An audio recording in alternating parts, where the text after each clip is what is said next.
My name is Charlene Rochard. I'm a survivor of trafficking. But before I ever understood that word, I was just a young woman trying to build a modeling career.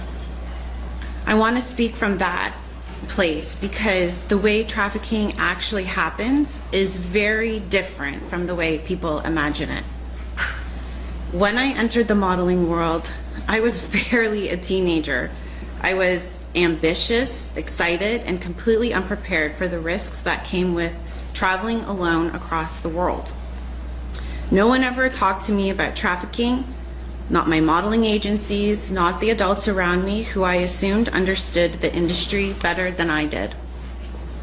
There were no protective measures, no conversations around red flags, no warnings about the kinds of people who target young women who travel internationally with no support system. I didn't know what grooming was. I didn't know what coercion looked like. I didn't know what opportunity could be used as a weapon. And that is exactly why I was vulnerable.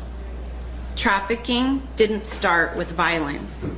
It started with access, people offering mentorship, people who promised exposure, travel, and introductions to powerful individuals. That kind of access is like currency when you're young and trying to succeed. You don't question it. In fact, you're taught to be grateful for all these opportunities. I was groomed and manipulated in plain sight, inside environments that looked legitimate. Hotels, studios, photo shoots, industry events, and most during jobs that were framed as career building. I didn't recognize any of it as trafficking because no one had ever taught me what trafficking looked like. By the time the situation shifted into dependency and control, emotional, financial, and reputational, I was already entangled. And like many survivors, I didn't have the language to name what was happening. I thought I had made mistakes. I thought it was my fault.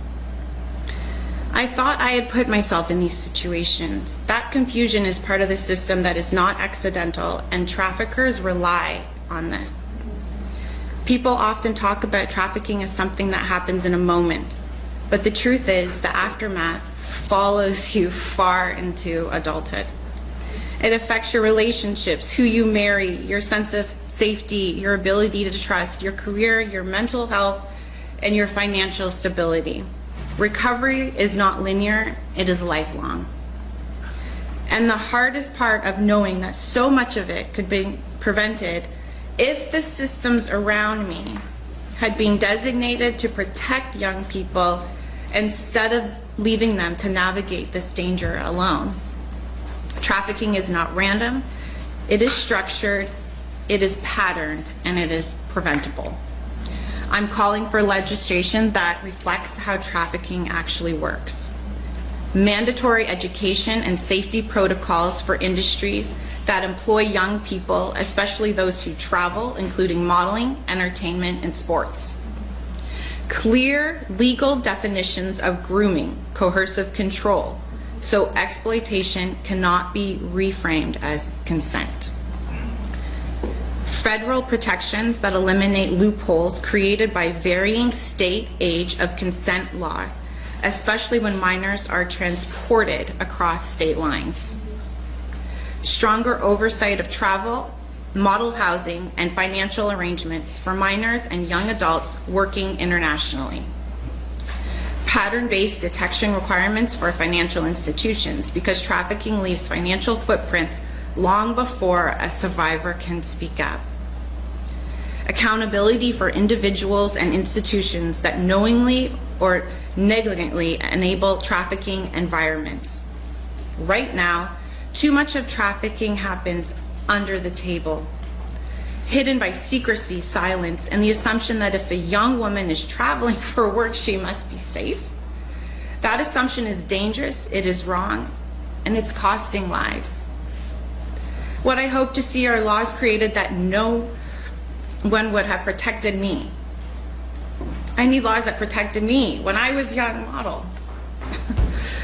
Laws that ensure no girl, no model, no ambitious teenager traveling alone is left without guidance, oversight, or support. If we bring trafficking out of the shadows, if we close the gaps traffickers rely on, and if we legislate based on how exploitation actually unfolds, then we don't just respond to trafficking, we prevent it. Thank you.